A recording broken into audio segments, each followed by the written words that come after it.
बीवी 1 साल बहुत अच्छी लगती है, उसके बाद बेकार लगती है, तीसरे साल और बेकार लगती है, और बुढ़ापा आते आते तो लगता है भगवान। ध्यान रखो, आजकल यही चल रहा है, बड़ा मामला गड़बड़ है। एक पत्नी बड़ी होशियार थी, बड़े बड़े काम किया करती थी, पति से हमेशा नाराज रहा करती थी। जाकर के बुढ़ापे में पति से बोली, परमात्मा के सामने हाथ जोड़ा, हे भगवान यदि ये काम मेरा हो जाएगा, यदि मेरा ये काम हो गया तो पति ने कहा क्या करेगी तू? बोली मैं क्या करूंगी, हमेशा दुखी रहती हूँ, तुमसे हमेशा परेशान रहती हूँ। मैं तो भगवान से यही कहती हूँ कि भगवान मेरी जिंदगी थोड़ी सी सुधर जाए, और नहीं सुधरती है तो हे भगवान या तो इन्हें उठा लेना या मुझे विधवा बना देना। ध्यान रखिए, यानी मरोगे बेटा तुम ही किसी भी स्थिति में, इनका कुछ बिगड़ने वाला नहीं। या तो इन्हें उठा ले या मुझे विधवा, यानी फांसी तो तुझे ही लटकेगी। ध्यान रखिए, मान्य भाई, विचार करिए, मन को बहुत पवित्र, जिसके भीतर पवित्रता होती है, जिसके भीतर शांति होती है, जिसके मन में सुकून होता है, उसका बाहर का जीवन भी शांति और सुकून में बीता करता है। अच्छे काम करो, जीवन को बड़ा सुख मिलेगा। मान, एक घटना मुझे याद आती है। अरे घटना क्या है, दुर्घटना समझो, बहुत पुरानी घटना है, किसी पुराण या ग्रंथ में नहीं मिलेगी। जो घटना मैं सिखा रहा हूं, बता रहा हूं, आदमी की आदत है कि कुछ भी बोला जाए तो वह पहले पोथियों में तलाशता है कि हमारे इस गीता में लिखा है या नहीं लिखा है, रामायण में लिखा है या नहीं लिखा है, समय सार में लिखा है या नहीं लिखा है, और यदि नहीं लिखा है वो बात सच हो ही नहीं सकती है, और यदि लिखा है तो वही बात सच हो। ऐसी मानसिकता मत बनाइए। हर घटनाएं पुराणों में नहीं हुआ करती हैं, कुछ घटनाएं आदमी के प्राणों में भी हुआ करती हैं, जीवन में भी कुछ घटनाएं घटा। ये घटना किसी पुराण की नहीं है, ये मेरे प्राणों की घटना है, ध्यान रखना। नहीं तो तुम मंदिर जाओ, फिर शास्त्र पलटो, पन्ने पलटो, इसमें लिखी है या नहीं लिखी है, ऐसा हुआ है या नहीं हुआ है। मान्यवर, कहानियों में ज्यादा मत अटकिए, कहानी क्या कह रही है उसका ध्यान रखिए। कहानी कुछ भी हो सकती है, घटनाएं कुछ भी हो सकती हैं, लेकिन घटनाओं में क्या छिपा हुआ है उसे देखने का हम प्रयास करें। घटना घटी,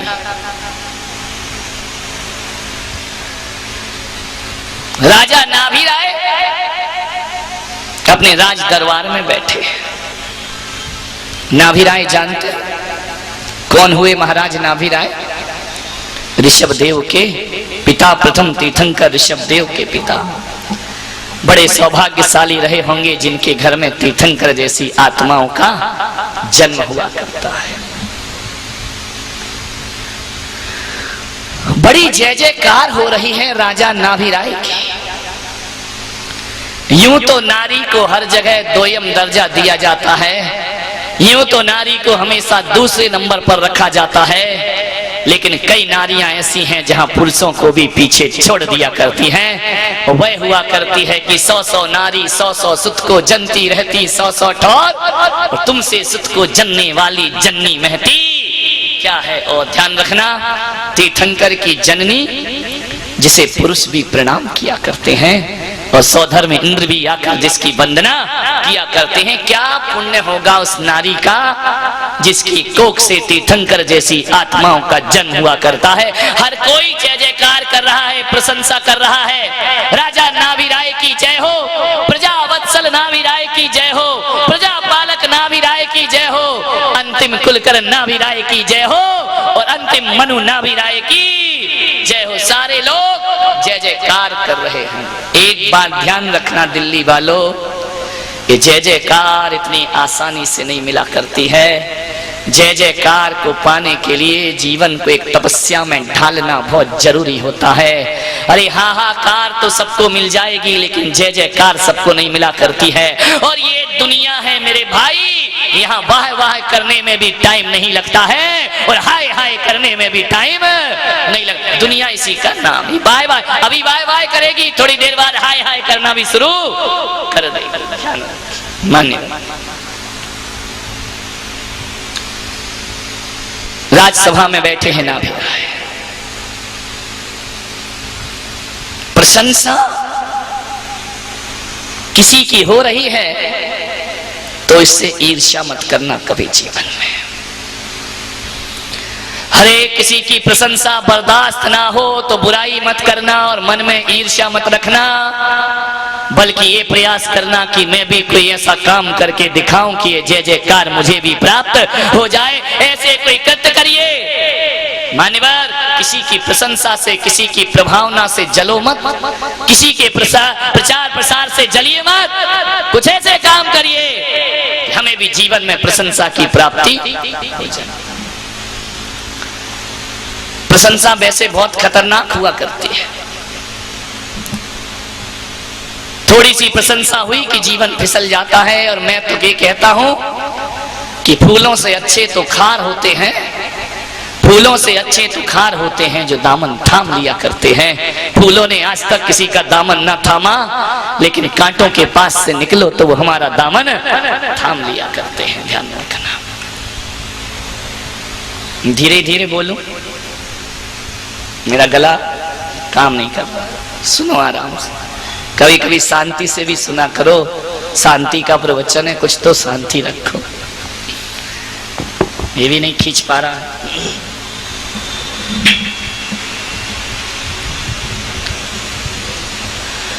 प्रशंसा से बचना। ये मत सोचो कि शराब पी के ही आदमी बेहोश होता है। हमने तो देखा है कि जो नहीं पीते हैं, यदि प्रशंसा की शराब पी लो तो वो आदमी भी बेहोश हो जाया करता है। और शायद जो शराब अंगूर की होती है, जो शराब महुए की होती है, जो शराब जौ के पानी से बनती है, ध्यान रखना, उस शराब का नशा तो सुबह चढ़ता है और शाम उतर जाता है। लेकिन प्रशंसा का नशा ऐसा है कि एक बार चढ़ जाए तो फिर जिंदगी भर उतरता नहीं है। बचिए इस प्रशंसा से। प्रशंसा एक मीठी शराब है। अरे अंगूर की शराब तो मुंह से पीना पड़ती है, लेकिन प्रशंसा की शराब मुंह से नहीं, ये कान से पी जाती है और पूरे जीवन को मदहोश करके रख देती। कई लोगों को अपनी प्रशंसा की बहुत ललक लग जाती है, एक हवस जग जाती है कि मेरी प्रशंसा होना चाहिए, मुझे मान मिलना चाहिए, मुझे सम्मान मिलना चाहिए, मैं लोकप्रिय बन जाऊं। अरे मांगने से सम्मान नहीं मिला करता है। मैं तो 18 साल की साधना में ये समझ पाया हूं कि जब जब सम्मान मांगा तो सम्मान नहीं मिला। अरे मान सम्मान और प्रशंसाएं लोकप्रियता मांगने से नहीं मिला करती हैं। अरे सम्मान मांगोगे तो बिल्कुल नहीं मिलेगा। अरे सम्मान देना सीख जाओ तो तुम्हें सम्मान अपने आप प्राप्त होने लगेगा। हम कितना सम्मान दे पाते हैं उसके बदले आकांक्षा मत रखो।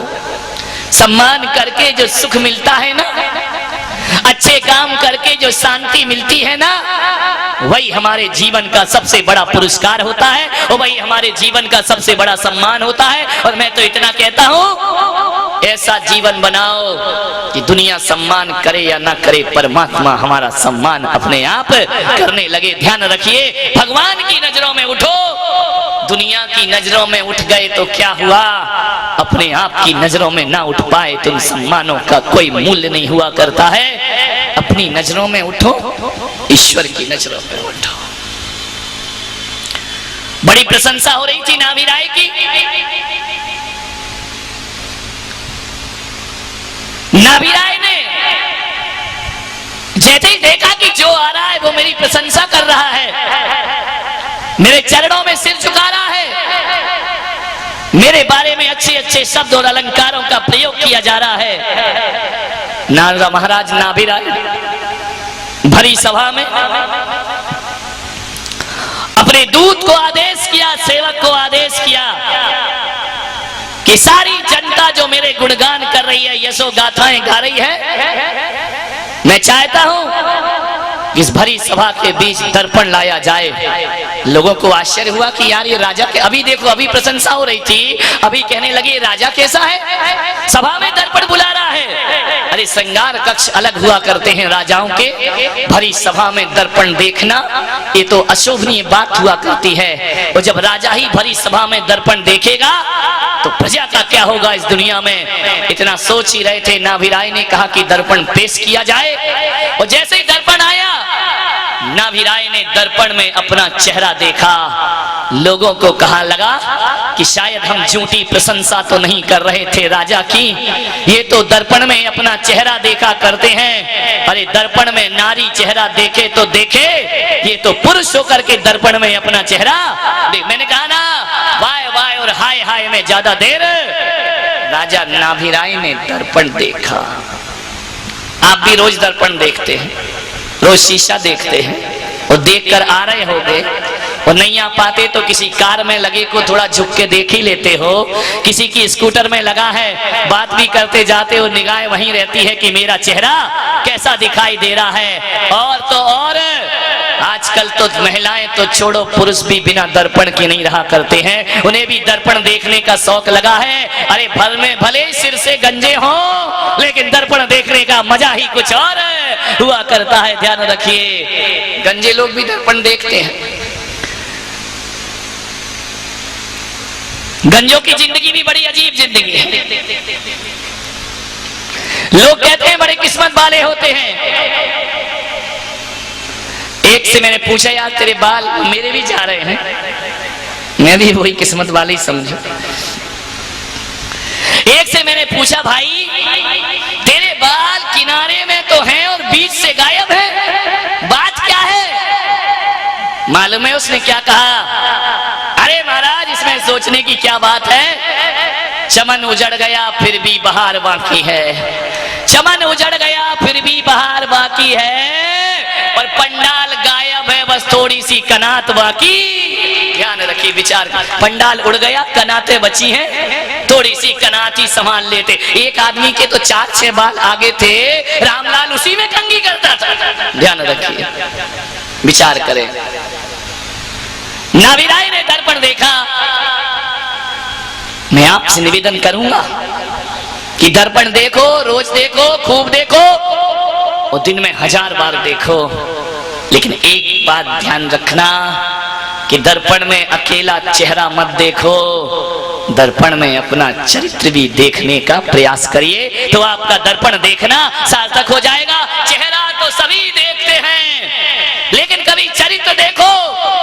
जितना सुंदर मेरा चेहरा है, उतना सुंदर मेरा चरित्र है या नहीं है, और यदि नहीं है तो चेहरे की सुंदरता के साथ साथ चरित्र भी हमारा सुंदर होना चाहिए। नाभि राय ने देखा,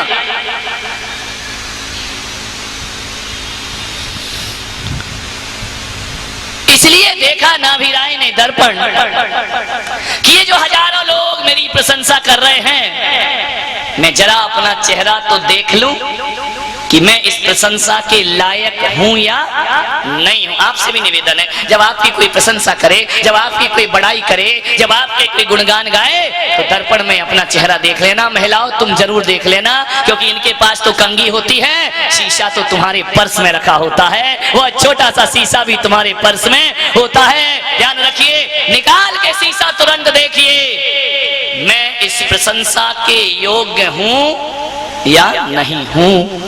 और यदि नहीं हूं और लोग मुझे अच्छा समझते हैं, तो उसी दिन संकल्प करना कि मैं लोगों की निगाहों में कभी गलत सिद्ध नहीं होंगी, और जो लोगों ने मुझसे अपेक्षा लगा रखी है, उतना अच्छा मुझे आज से बन करके दिखाना है, और मैं अपना जीवन उतना पवित्र बना के रहूंगा। लोग जिन आस्थाओं से हमें पूजते हैं, हमें उनकी आस्थाओं से कुठाराघात नहीं करना चाहिए। जितना महान हमें लोग समझें, उतने महान हम हैं या नहीं हैं। ध्यान रखना, करनी और कथनी में बहुत अंतर होता है।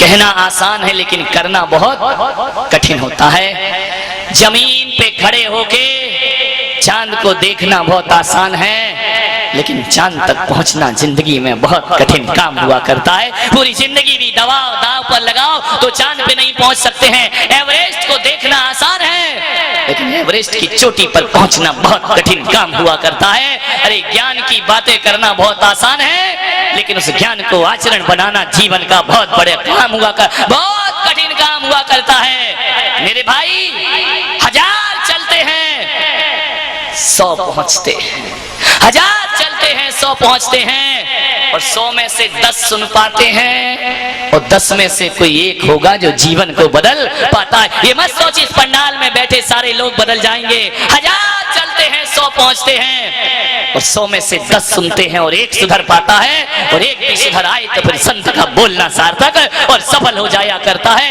यदि एक का जीवन भी बदल गया तो मैं समझूंगा कि मेरा 1 महीने का प्रवचन करना यहां सार्थक हो गया है। ध्यान रखिए, एक भी सुधर जाए। इतना आसान नहीं है जीवन की ऊंचाइयों को पाना। अरे मेरे भाई, ऋषभ देव को अपने को महान बनाने में 1000 वर्ष लग गए थे। ध्यान रखना, 1000 वर्ष तपस्या की ऋषभ देव ने, तब जाकर जीवन में महानता प्राप्त हुई। भगवान महावीर को 12 वर्ष तपस्या करना पड़ी, और गोमतेश्वर बाहुबली को 12 माह एक पैर से खड़े रहना पड़ा, तब जाकर के जीवन की मंजिलें उन्हें प्राप्त हुई हैं। और जब ऋषभ देव को 1000 वर्ष लग जाते हैं तो आप और हम तो किस खेत की मूली हैं। अरे मूली भी नहीं, अपन तो बहुत मामूली हैं। ध्यान रखिए, मूली होने की भी हमारी हैसियत नहीं है। जब उन्हें 1000 वर्ष लग जाते हैं तो हमें महान बनने में 1000 जन्म लग जाएं तो कोई आश्चर्य नहीं होना चाहिए। धीरे धीरे सब होता है, धीरे धीरे जीवन बदलता है। ऐसा नहीं है कि आपने यहाँ प्रवचन सुना और कल जाके आप चेंज हो गए। धीरे धीरे सब कुछ होता है, मोक्ष पद मिलता है धीरे धीरे। ध्यान, प्रयास करिए, धीरे का भी प्रयास करिए, धीरे धीरे भी जीवन की मंजिलें प्राप्त हो जाती हैं। नाभिराय ने देखा दर्पण में अपना मुख। बहुत महान परिवार था राजा नाभिराय का। इतिहास के हजारों पन्नों को पलट लीजिए, जितना ऐश्वर्य और जितना सुख राजा नाभिराय को अयोध्या में था, उतना सुख उतना वैभव दुनिया में किसी को प्राप्त न आज तक हुआ है, न भविष्य में कहा जा सकता है। क्यों ना होगी नाभिराय की जय जयकार। जिसके तीर्थंकर जैसे बेटे हों उसकी जय जयकार तो अपने आप हो जाया करती है। स्वयं अंतिम कुलकर हो, अंतिम मनु का जिन्हें दर्जा दिया गया हो, उनकी जय जयकार। स्वयं अंतिम मनु थे, एक पुत्र ऋषभ देव का, एक पुत्र नाभिराय के, जो तीर्थंकर बनकर पैदा हुए। ध्यान रखिए, उसके घर में तो जय जयकार होगी ही होगी। नाभिराय एक महान पिता थे और ऋषभ देव एक महान पुत्र बनकर के उनके घर पैदा हुए थे। इतना वैभव था नाभिराय के पास कि सारी दुनिया के महान पद उनके ही घर और परिवार में थे। प्रथम भिक्षा लेने वाले प्रथम तीर्थंकर ऋषभ देव उनके घर में ही थे, और सबसे पहले मोक्ष का द्वार खोलने वाले उनके पुत्र अनंत वीर भी उनके घर में पैदा हुए थे। ध्यान रखिए, सबसे पहले मोक्ष पाया अनंत वीर स्वामी ने, वह भी उनके ही घर में था। ऋषभ देव के परिवार में सारे महान पद थे। प्रथम ब्रह्मचर्य की स्थापना करने वाली देवियां, हरे पुरुष ने ब्रह्मचर्य की स्थापना नहीं की। इस धरती पर सबसे पहले किसी ने ब्रह्मचर्य की स्थापना की तो नारी वर्ग ने सबसे पहले स्थापना की। ब्राह्मी और सुंदरी जैसी बेटियां बनकर के पिता के मान को ऊंचा बढ़ा दिया। ध्यान रखना, प्रथम गणनी आरिकाएं भी उनके ही परिवार में ब्राह्मी और सुंदरी हुई। प्रथम मोक्षगामी उनके ही घर में हुआ है। प्रथम दाता राजा श्रेयांश वह भी उसी परिवार में हुए। कौन सा पद था दुनिया में ऐसा, चक्रवर्ती का पद था तो वह भी नाभिराय के परिवार में। भरत जैसे पुत्रों को चक्रवर्ती का पद मिला करता है, कामदेव के पद तो बाहुबली को मिला करते हैं। ऐसा कौन सा पद है जो नाभिराय के घर में मौजूद ना हो। मान्यवर, सारे महान आत्माओं का जन्म राजा नाभिराय के महल में हुआ करता है। कितना पुण्य था उनका। सोचिए, आपका एक बेटा महान होता है तो दूसरा निकृष्ट हो जाया करता है। मान्यवर, ऐसी महान औलाद जिसके घर में पैदा हो जाए, अरे धरती तो क्या स्वर्ग के देवता भी उस घर को प्रणाम करने के लिए आ जाया करते हैं। महान बनाओ अपनी औलाद को, महान बनाइए अपने परिवार को। सारे पद उनके ही घर में थे, कोई महान पद ना बचा जो उनके यहाँ ना हो। 96,000 पौत्र बधुएं जिनकी, नंदा सुनंदा जैसी पुत्र बधुएं जिनकी, धन्य है राजा नाभि राय का वैभव। यदि देखो तो 84 लाख हाथी, 18 करोड़ घोड़े जिनके घर में बंधे रहा करते थे। 365 रसोइये होते थे। जिस रसोइये ने आज भोजन बना दिया, कल दूसरा खड़ा रहा करता था। 96,000 पौत्र बधुएं, कितना सुख होगा, कभी कल्पना करो नाभि राय के घर में। हीरे जवाहरात सोने के ढेर, 9 निधि 14 रत्न के स्वामी और 6 खंड का अधिपति भरत चक्रवर्ती जिसके घर में हो, उसके वैभव का क्या कहना। 18 करोड़ घोड़े नाभि राय के नहीं, उनके पौत्र के पास थे। तुम्हारे पास कितनी गाड़ियां हैं? बोलो भाई। उनके यहाँ 18 करोड़ घोड़े थे। कितनी साइकिलें तुम्हारे यहाँ? बोलो। एक भी नहीं। 84 लाख हाथी। तुम्हारे यहाँ कितने हाथी हैं?